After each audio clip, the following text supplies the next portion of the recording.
मुरली अमृत की धारा है धारा, जो देती दुखों से किनारा। मुरली अमृत की धारा है धारा, जो देती दुखों से किनारा। भूले जीवन में हो जाए शिव बाबा मुरली में समझाए, भूले जीवन में हो जाए। ओम शांति। आज है 18 अप्रैल 2025 का महावाक्य। मीठे बच्चे, अपने ऊपर रहम करो। बाप जो मत देते हैं उस पर चलो तो अपार खुशी रहेगी। माया के श्राप से बचे रहेंगे। प्रश्न है, माया का श्राप क्यों लगता है? श्रापित आत्मा की गति क्या होगी? उत्तर, पहला पॉइंट, बाप और पढ़ाई का, ज्ञान रत्नों का निरादर करने से, अपनी मत पर चलने से माया का श्राप लग जाती है। दूसरा पॉइंट, आसुरी चलन है। देवी गुण धारण नहीं करते तो अपने पर बेरहमी करते हैं। बुद्धि को ताला लग जाता है, वह बाप के दिल पर चढ़ नहीं सकते। ओम शांति। रूहानी बच्चों को यह तो अब निश्चय है कि हमको आत्म अभिमानी बनना है और बाप को याद करना है। माया रूपी रावण जो है वह श्रापित दुखी बना देती है। श्राप अक्षर ही दुख का है, वर्षा अक्षर सुख का है। जो बच्चे वफादार फरमानदार हैं वह अच्छी रीति जानते हैं, जो नाफरमानदार हैं वह बच्चा है नहीं। फल अपने को कुछ भी समझे परंतु बाप के दिल पर चढ़ नहीं सकते, वर्षा पा नहीं सकते। जो माया के कहने पर चलते और बाप को याद नहीं करते, किसी को समझा नहीं सकते, गोया अपने को आपे ही श्रापित करते हैं। बच्चे जानते हैं माया बड़ी जबरदस्त है। अगर बेहद के बाप की भी नहीं मानते हैं तो गोया माया की मानते हैं, माया के वश हो जाते हैं। कहावत है ना, प्रभु की आज्ञा सिर माथे। तो बाप कहते हैं, बच्चे पुरुषार्थ कर बाप को याद करो तो माया की गोद से निकल प्रभु की गोद में आ जाएंगे। बाप तो बुद्धिवानों का बुद्धिवान है। बाप की नहीं मानेंगे तो बुद्धि को ताला लग जाएगा। ताला खोलने वाला एक ही बाप है। श्रीमत पर नहीं चलते तो उनका क्या हाल होगा? माया की मत पर कुछ भी पद पा नहीं सकते। भल सुनते हैं परंतु धारणा नहीं कर सकते, ना करा सकते तो उसका क्या हाल होगा? बाप तो गरीब निवाज है। मनुष्य गरीबों को दान करते हैं तो बाप भी आकर कितना बेहद का दान करते हैं। अगर श्रीमत पर नहीं चलते तो एकदम बुद्धि को ताला लग जाता है। फिर क्या प्राप्ति करेंगे? श्रीमत पर चलने वाले ही बाप के बच्चे ठहरे। बाप तो रहम दिल है, समझते हैं बाहर जाते ही माया एकदम खत्म कर देती है। कोई आप घात करते हैं तो भी अपने सत्यानाश करते हैं। बाप तो समझाते रहते हैं, अपने पर रहम करो, श्रीमत पर चलो, अपनी मत पर नहीं चलो।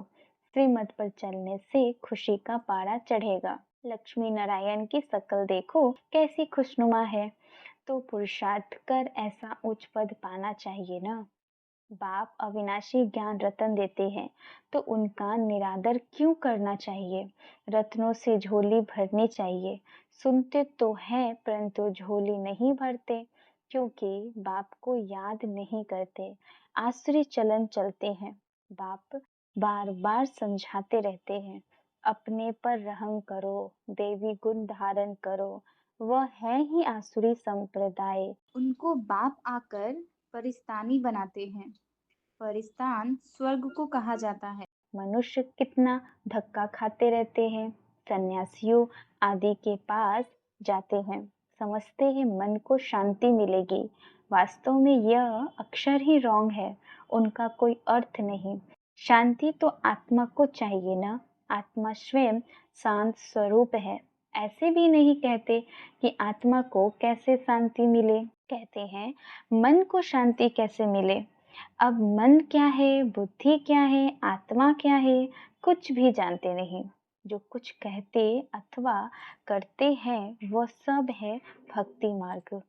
भक्ति मार्ग वाले सीढ़ी नीचे उतरते उतरते तमो प्रधान बनते जाते हैं। भल किसी को बहुत धन प्रॉपर्टी आदि है, परंतु है तो फिर भी रावण राज्य में ना। तुम बच्चों को चित्रों पर समझाने की भी बहुत अच्छी प्रैक्टिस करनी है। बाप सब सेंटर्स के बच्चों को समझाते रहते हैं। नंबरवार तो है ना, कई बच्चे रजाई पद पाने का पुरुषार्थ नहीं करते तो प्रजा में क्या जाकर बनेंगे। सर्विस नहीं करते, अपने पर तरस नहीं आता है कि हम क्या बनेंगे। फिर समझा जाता है ड्रामा में इनका पार्ट इतना है, अपना कल्याण करने के लिए ज्ञान के साथ साथ योग भी हो। योग में नहीं रहते तो कुछ भी कल्याण नहीं होता। योग बिगर पावन बन नहीं सकते। ज्ञान तो बहुत सहज है, परंतु अपना कल्याण भी करना है। योग में ना रहने से कुछ भी कल्याण होता नहीं।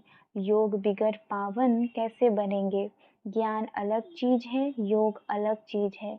योग में बहुत कच्चे हैं, याद करने का अकल ही नहीं आता, तो याद बिगर विकर्म कैसे विनाश हो। फिर सजा बहुत खानी पड़ती है, बहुत पछताना पड़ता है। वह स्थूल कमाई नहीं करते तो कोई सजा नहीं खाते हैं। इसमें तो पापों का बोझा सिर पर है, उसकी बहुत सजा खानी पड़े। बच्चे बनकर और बेअदब होते हैं तो बहुत सजा मिल जाती है। बाप तो कहते हैं अपने पर रहम करो, योग में रहो, नहीं तो मुफ्त अपना घात करते हो। जैसे कोई ऊपर से गिरता, मरा नहीं तो हॉस्पिटल में पड़ा रहेगा, चिल्लाता रहेगा, नाहिक अपने को धक्का दिया, मरा नहीं, बाकी क्या काम का रहा। यहाँ भी ऐसे है, चढ़ता है बहुत ऊंचा, श्रीमत पर नहीं चलते हैं तो गिर पड़ते हैं। आगे चल हर एक अपने पद को देख लेंगे कि हम क्या बनते हैं। जो सर्विसफुल आज्ञाकारी होंगे वही उच्च पद पाएंगे, नहीं तो दास दासी आदि जाकर बनेंगे। फिर सजा भी बहुत कड़ी मिलेगी। उस समय दोनों जैसे धर्मराज का रूप बन जाते हैं, परंतु बच्चे समझते नहीं हैं, भूले करते रहते हैं। सजा तो यहाँ खानी पड़ेगी ना, जितना जो सर्विस करेंगे शोभेंगे, नहीं तो कोई काम के नहीं रहेंगे। बाप कहते हैं दूसरों का कल्याण नहीं कर सकते हो तो अपना कल्याण तो करो। बांधेलियां भी अपना कल्याण करती रहती है। बाप फिर भी बच्चों को कहते हैं खबरदार रहो, नाम रूप में फंसने से माया बहुत धोखा देती है। कहते हैं बाबा फलाने को देखने से हमको खराब संकल्प चलते हैं। बाप समझाते हैं कर्मेंद्रियों से कभी भी खराब काम नहीं करना है। कोई भी गंदा आदमी जिसकी चलन ठीक ना हो तो सेंटर पर उनको आने नहीं देना है। स्कूल में कोई बदचलन चलते हैं तो बहुत मार खाते हैं। टीचर सबके आगे बतलाते हैं इसने ऐसा बदचलन की है, इसलिए इनको स्कूल से निकाला जाता है। तुम्हारे सेंटर पर भी ऐसे गंदी दृष्टि वाले आते हैं तो उनको भगा देना चाहिए। बाप कहते हैं कभी कुदृष्टि नहीं रखनी चाहिए। सर्विस नहीं करते, बाप को याद नहीं करते तो जरूर कुछ न कुछ गंदगी है। जो अच्छी सर्विस करते हैं उनका नाम भी बाला होता है। थोड़ा भी संकल्प आए, कुदृष्टि जाए तो समझाना चाहिए, माया का वार होता है, एकदम छोड़ देना चाहिए, नहीं तो वृद्धि को पाए नुकसान कर देंगे। बाप को याद करेंगे तो बचते रहेंगे।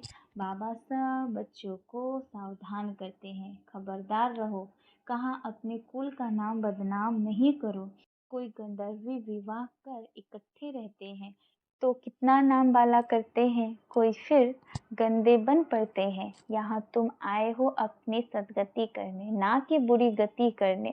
बुरे ते बुरा है काम, फिर क्रोध आते हैं बाप से वर्षा लेने के लिए, परंतु माया वार कर श्राप दे देती है तो एकदम गिर पड़ते हैं। गोया अपने को श्राप दे देती है तो बाप समझाते हैं बड़ी संभाल रखनी है, कोई ऐसा आए तो उनको एकदम रवाना कर देना चाहिए।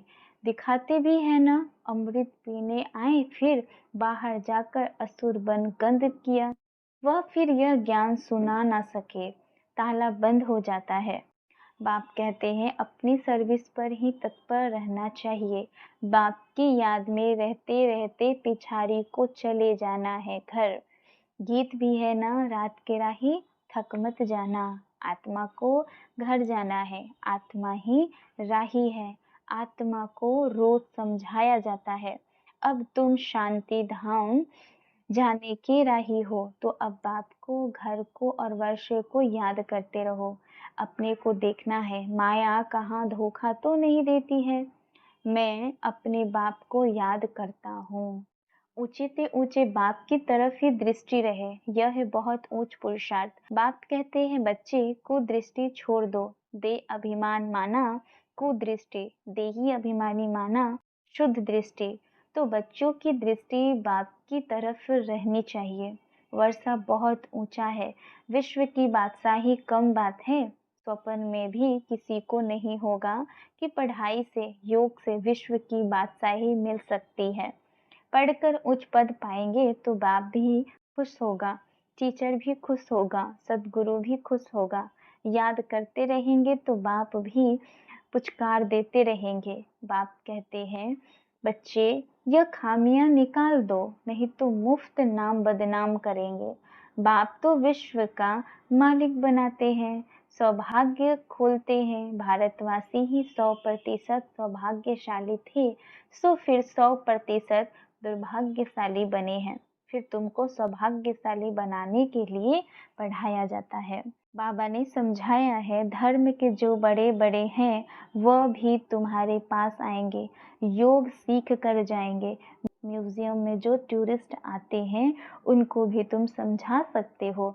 अब स्वर्ग के गेट्स खुलने हैं, झाड़ पर समझाओ, देखो तुम फलाने समय पर आते हो, भारतवासियों का पाठ बजाने समय पर है, तुम यह नॉलेज सुनते हो। फिर अपने देश में जाकर बताओ कि बाप को याद करो तो तमो प्रधान से सतो प्रधान बन जाएंगे। योग के लिए तो वह चाहना रखते हैं, हठ योगी सन्यासी तो उन्हों को योग सिखला न सके, तुम्हारी मिशन भी बाहर जाएगी। समझाने की बड़ी युक्ति चाहिए, धर्म के जो बड़े बड़े हैं उनको आना तो है। तुमसे कोई एक भी अच्छा रीति यह नॉलेज ले जाए तो एक से कितना ढेर समझ जाएंगे। एक ही बुद्धि में आ गया तो फिर अखबारों आदि में भी डालेंगे। यह भी ड्रामा में नुथा है, नहीं तो बाप को याद करना कैसे सीखे। बाप का परिचय तो सबको मिलता है, कोई ना कोई निकलेंगे। म्यूजियम में बहुत पुरानी चीजें देखने आते हैं, यहाँ फिर तुम्हारी पुरानी नॉलेज सुनेंगे। फिर आएंगे, उनसे कोई अच्छी रीति समझेंगे, यहाँ से ही दृष्टि मिलेगी, या तो मिशन बाहर जाएगी। तुम कहेंगे बाप को याद करो तो अपने धर्म के उच्च पद पाएंगे। पुनर्जन्म लेते लेते सब नीचे आ गए हैं। नीचे उतरना माना तमो प्रधान बनना। पोप आदि कैसे कह ना सके कि बाप को याद करो, बाप को जानते ही नहीं। तुम्हारे पास बहुत अच्छी नॉलेज है, चित्र भी सुंदर बनते रहते हैं। सुंदर चीज होगी तो म्यूजियम और ही सुंदर होगा। बहुत आगे देखने के लिए जितने बड़े चित्र होंगे उतना अच्छी रीति समझा सकेंगे। शौक रखना चाहिए हम ऐसे समझाएं, सदा तुम्हारी बुद्धि में रहे कि हम ब्राह्मण बने हैं तो जितनी सर्विस करेंगे उतना बहुत मान होगा। यहाँ भी मान तो वहाँ भी मान होगा, तुम पूज्य बनेंगे। यह ईश्वरीय नॉलेज धारण करनी है। बाप तो कहते हैं सर्विस पर दौड़ते रहो, बाप कहाँ भी सर्विस पर भेजे, इसमें कल्याण है। सारा दिन बुद्धि में सर्विस के ख्याल चलने चाहिए। फॉरेनर्स को भी बाप का परिचय देना है। मोस्ट वेलबेट बाप को याद करो, कोई भी देहधारी को गुरु नहीं बनाओ, सबका सदगति दाता वह एक बाप है। अभी होलसेल मौत सामने खड़ा है। होलसेल और रिटेल व्यापार होता है ना, बाप है होलसेल। वर्षा भी होलसेल देते हैं। 21 जन्म के लिए विश्व की रजाई लो। मुख्य चित्र है ही त्रिमूर्ति, गोला, झाड़, सीढ़ी, विराट रूप का चित्र और गीता का भगवान कौन। यह चित्र तो फर्स्ट क्लास है, इसमें बाप की महिमा पूरी है। बाप ने ही कृष्ण को ऐसा बनाया है, यह वर्षा गॉड फादर ने दिया। कलयुग में कितने ढेर मनुष्य हैं, सतयुग में थोड़े हैं। यह फेर घेर अदली बदली किसने किया, जरा भी कोई नहीं जानते। तो टूरिस्ट बहुत करके बड़े बड़े शहरों में जाते हैं, वह भी आकर बाप का परिचय पाएंगे। पॉइंट्स तो सर्विस की बहुत मिलती रहती है, विलायत में भी जाना है, एक तरफ तुम बाप का परिचय देते रहेंगे, दूसरी तरफ मारा मारी चलती रहेगी। सतयुग में थोड़े मनुष्य होंगे तो जरूर बाकी का विनाश होगा ना। वर्ल्ड की हिस्ट्री ज्योग्राफी रिपीट होती है, जो हो गया वह फिर रिपीट होगा, परंतु किसको समझाने का भी अकल चाहिए। अच्छा, मीठे मीठे सिकीलिधे बच्चों प्रति माता पिता बाप दादा का याद प्यार और गुड मॉर्निंग। रूहानी बाप की रूहानी बच्चों को नमस्ते। हम रूहानी बच्चों की रूहानी माता पिता बाप दादा को याद प्यार गुड मॉर्निंग और नमस्ते नमस्ते नमस्ते। धारणा के मुख्य सार है। पहली पॉइंट, सदा एक बाप की तरफ ही दृष्टि रखनी है। देही अभिमानी बनने का पुरुषार्थ कर माया के धोखे से बचना है। कभी कुदृष्टि रख अपने कुल का नाम बदनाम नहीं करना है। दूसरी पॉइंट, सर्विस के लिए भाग दौड़ करते रहना है। सर्विसफुल और आज्ञाकारी बनना है, अपना और दूसरों का कल्याण करना है, कोई भी बदचलन नहीं चलनी है। वरदान है, फुल स्टॉप की स्टेज द्वारा प्रकृति की हलचल को स्टॉप करने वाले मास्टर प्रकृति पति भव। स्पष्टी है, वर्तमान समय हलचल बढ़ने का समय है। फाइनल पेपर में एक तरफ प्रकृति का और दूसरी तरफ 5 विकारों का विकराल रूप होगा। तमोगुनी आत्माओं का वार और पुराने संस्कार सब लास्ट समय पर अपना चांस लेंगे। ऐसे समय पर समेटने की शक्ति द्वारा अभी अभी सकारी, अभी अभी अकारी और अभी अभी निराकारी स्थिति में स्थित होने का अभ्यास चाहिए। देखते हुए ना देखो, सुनते हुए ना सुनो। जब ऐसी फुल स्टॉप की स्टेज हो तब प्रकृति पति बन प्रकृति की हलचल को स्टॉप कर सकेंगे। स्लोगन है, निर्विघ्न राज्य अधिकारी बनने के लिए निर्विघ्न सेवाधारी बनो। अव्यक्ति सारे हैं, कंबाइंड रूप की स्मृति से सदा विजयी बनो। सदा यही स्मृति रहे कि मैं रूह उस सुप्रीम रूह के साथ कंबाइंड हूँ। सुप्रीम रूह मुझ रूह के बिना रह नहीं सकते और मैं भी सुप्रीम रूह के बिना अलग नहीं हो सकता। ऐसे हर सेकंड हजूर को हाजिर अनुभव करने से रूहानी खुशबू में अविनाशी और एक रस रहेंगे। अच्छा, ओम शांति।